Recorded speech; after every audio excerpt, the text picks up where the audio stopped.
కావాలనే మీ కలను నెరవేర్చుకోండి. సంప్రదించండి హెగ్డే ఫెర్టిలిటీ, హైదరాబాద్, తెలంగాణ.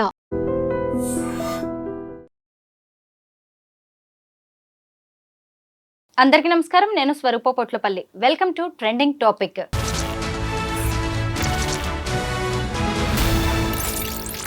మరికొద్ది గంటల్లో తమ ప్రేమకు ప్రతిరూపమైన పసిబిడ్డను ఎత్తుకోవాలని ఎంతో ఆశగా ఎదురు చూస్తున్న నిండు గర్భిణి భర్త చేతుల్లోనే హత్యకు గురైంది. విశాఖపట్టణంలో జరిగిన అనూష హత్య కలకలం రేపింది. ఆమె భర్త జ్ఞానేశ్వరే తన చేతులతో తానే భార్యను కాటికి పంపించేశాడు. ప్రస్తుతం నాతో పాటు సోషల్ యాక్టివిస్ట్ కృష్ణకుమారి గారు ఉన్నారు. ఈ కేసు గురించి అనేక విషయాలు ఆమెను అడిగి తెలుసుకుందాం. నమస్తే కృష్ణకుమారి గారు. చూశారు కదా అనూష ఉదంతం ఎంత బాధగా అనిపిస్తుందో. 2022లో వాళ్ళిద్దరూ ప్రేమ వివాహం చేసుకున్నారు. మొదటి నుంచి ఆమెను వదిలించుకోవాలనే ధోరణిలోనే ఉన్నాడు ఈ జ్ఞానేశ్వర్ అనే వ్యక్తి. దానికి ఇంకా సేపట్లో ఒక బిడ్డ వచ్చేస్తుంది, మళ్ళీ ఇద్దరిని భరించాలి నేను, నాకెందుకని ఏకంగా నిండు గర్భిణిని చంపేశారండి. ఏమంటారు అతని వ్యవహార శైలి గురించి? ఒక్కటేనండి, చాలా బాధాకరమైన విషయం ఇది. అయితే అన్ని పెళ్ళిళ్ళలాగానే ఇది కూడా అన్ని ప్రేమ కథల్లాగానే ఈ ప్రేమ కథ కూడా ఎక్కడ తేడా జరిగిందో తెలియదు, కానీ నిండు ప్రాణం అయితే పోయింది. మనం కొంచెం ఇప్పుడు ఈ అమ్మాయి గురించి పెద్దగా అనలైజ్ చేయడానికి ఏమీ మనకి పాయింట్స్ లేవు. అతనే ఇవాళ కేంద్ర బిందువు. ఎందుకంటే పెళ్లి చేసుకున్నాడు, తల్లిని చేశాడు, చంపేశాడు. ఈ మూడే. పెళ్లి చేసుకున్నాడు, తల్లిని చేశాడు, చంపేశాడు. ఎందుకు చెయ్యాలి ఇలాంటి దానికి? పెళ్ళి ఎందుకు చేసుకోవాలి? తల్లిని ఎందుకు చెయ్యాలి? ఎందుకు చంపేయాలి?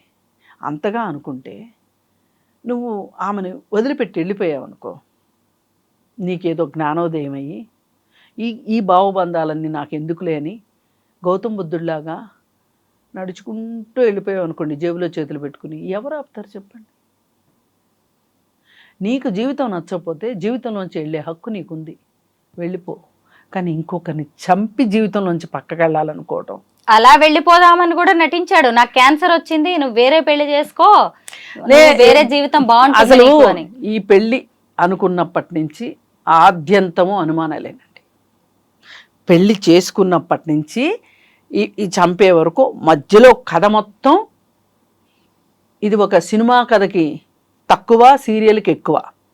ఈ కథ ఏంటంటే, ఇష్టపడ్డాడు. వయసులో ఉన్న అమ్మాయి అబ్బాయి ఇష్టపడటంలో తప్పేం లేదు. ఇప్పుడు శ్రీనివాస్ లాంటి అఘోరిని, ట్రాన్స్జెండర్ని అని చెప్పుకునే ఒక, నేను మగాడిని కాదు అని చెప్పుకునేవాడు ఒక అమ్మాయిని పెళ్లి చేసుకోవాలనుకుంటే మనం అందరం మాట్లాడుతున్నాం తప్పు, ఎలా మాట్లాడతామని. కానీ ఒక అమ్మాయి అబ్బాయి పెళ్లి చేసుకుంటా అంటే మనం ఏమైనా తప్పుపడతామా?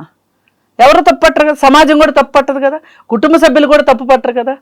అయితే ఇక్కడ వచ్చిన చిక్కంతా ఏంటి అంటే, వీడు ఈ జ్ఞానేశ్వర్ అనేవాడు తల్లిదండ్రులు ఉన్నారు. అతను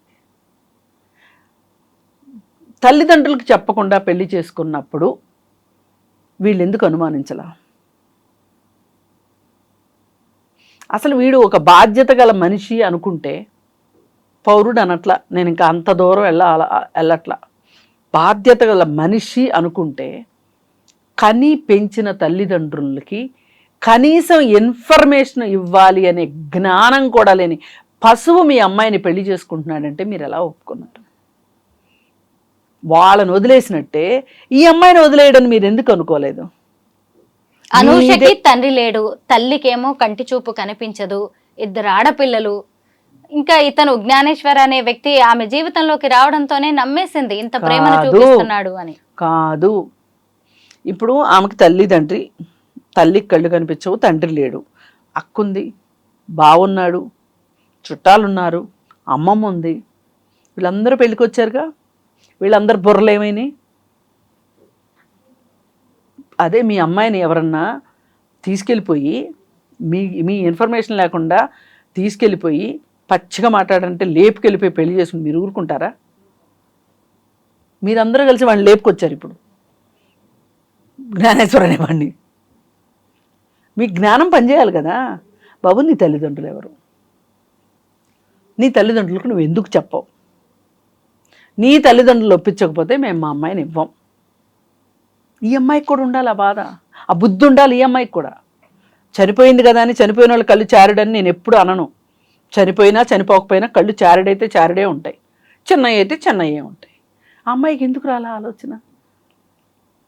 అంటే ఎప్పటికప్పుడు ఏదో ఒక మాయ మాటలు మోసగిస్తూనే ఉన్నాడు 2 ఏళ్లుగా. ఆమెని అమ్మా నేను తల్లిదండ్రులకు ఒకటి పరిచయం చెప్తా, కూడా ప్రీ వెడ్డింగ్ షూట్లు చేసుకోవడం తెలుసు మీకు, సీమంతాలు చేసుకోవడం తెలుసు, బేబీ బంపులు చూపించుకోవడం తెలుసు, ఈ అతివేశాలన్నీ వచ్చు. కానీ ఆ అబ్బాయి తల్లిదండ్రులు మట్టుకు వద్దు మీకు. ఇది ఒక పెద్ద ట్రెండ్ అయి కూర్చుంది ఇవాళ. నేను ఆడపిల్లల్ని అంటున్నానని కాదు, కానీ నేను ఇప్పుడు ఆడపిల్లల్ని వెనకేసుకొచ్చేదాన్ని. నేను ఈరోజు ఎందుకు ఇలా మాట్లాడుతున్నానో నా బాధ మీరు అర్థం చేసుకోండి. నిన్నగాక మొన్న తెలంగాణలో ఒక స్కూల్ పిల్లాడు నీకు ఇష్టం లేనిది ఏంటి, నీకు ఇష్టమైంది ఏంటి అని రాయమంటే మా అమ్మకి మా నాయనమ్మ తాతయ్య అంటే ఇష్టం లేదు, అది నాకు నచ్చదు అని చెప్పి రాశాడు. మీ అమ్మ గురించి రాయండి అంటే మా అమ్మకు మా నానమ్మ తాతయ్య అంటే ఇష్టం ఉండదు, నచ్చదు. అవును, అంటే ఫ్యామిలీ రిలేషన్స్ ఎలా ఉన్నాయి, చిన్నోడి ఆ చిన్న ప్రశ్నకి సమాధానమే చెబుతోంది. ఇప్పుడు దీన్ని ఇక్కడ మనం రిలేట్ చేసుకుంటే అత్తమామ లేకపోతే జీవితం బాగుంటుంది. అత్తమామకి ఎందుకు సేవ చేయాలి అవసరమైతే? కానీ వాళ్ళంటూ చచ్చాక ఆ ఆస్తులు మనకే వస్తాయి, వారసులు మనమే కాబట్టి. కానీ మనం మట్టుకు వాళ్ళ మంచి చెట్లు పట్టించుకోక్కర్లా. చిన్నప్పుడు కుడి చేత్తోనూ ఎడం చేత్తోనూ సంబంధం లేకోకుండా ముడ్డి మూతి కడిగిన వాళ్ళు పనికిరారు మీకు. వీడిని కన్నారు. ఇప్పుడు నువ్వెట్లయితే నెప్పులు పడి కనాలనుకున్నావో పిల్లనో పిల్లోడినో, ఆమె అట్లాగే నెప్పులు పడి కని ఉంటుంది కదా, జ్ఞానేశ్వర్ని పెంచుంటుంది కదా, తను తిన్నా తినకపోయినా కొడుకు తినిపించుంటుంది కదా. ఎన్నిసార్లు మనం చేయలేదండి ఈ పని? పిల్లలకి ఇష్టమైంది అంటే మనం పిల్లలకి ఇష్టమైంది పెట్టి అయిపోతే మూసుకుని కూర్చోలే మనం? లేదు నా వాటా నాకు కావాలన్నా ఎప్పుడన్నా అలా ఉంటామా లేదా తల్లులు? మరి అలానే పెంచిందిగా ఆ తల్లి కూడా. ఆ తల్లి పెళ్ళి చూడొద్దా? జీవితంలో అతిపెద్ద ముఖ్యమైన విషయం పెళ్ళి అనేది. ఆ పెళ్ళి అనే విషయం ఆ కష్టపడి కనిపించిన తల్లిదండ్రులకి అక్కర్లే. వీడినింత ప్రయోజకుడిని చేశారు అంటే వాళ్ళ కష్టం లేకుండానే నీకు ప్రయోజకుడు అయిపోయాడు. ఇప్పుడు 2 ఫాస్ట్ ఫుడ్ సెంటర్లు నడుపుతున్నాడు. ఇంత తోడు ఎట్లా అయ్యాడండి? ఆ తల్లి పాలు తాగకుండా, ఆ తల్లి పెంచకుండా. ఇది అర్థం చేసుకోవాలి ఆడపిల్లలు కూడా. తల్లిదండ్రుల పట్ల బాధ్యత లేనివాడు మన పట్ల ఎట్లా బాధ్యతగా ఉంటాడనేది ఆలోచించాలి. అక్కడ బాధ్యత వదిలేసుకున్నాడు కాబట్టి మొత్తం అన్నీ నెత్తిన పెట్టుకుంటాడు, నాకే రోజు ఫోటోషూట్లు చేస్తాడు అనుకుంటే ఇలాగే అవుతుంది. ఆడ పెళ్ళైన దగ్గర నుంచి చెప్తా ఉన్నాడు. పెళ్లి చేసుకున్నాక వాళ్ళ ఇంట్లో వాళ్ళకి చెప్పే ఉంటాడు, వాళ్ళకు భరోసా ఇచ్చే ఉంటాడు.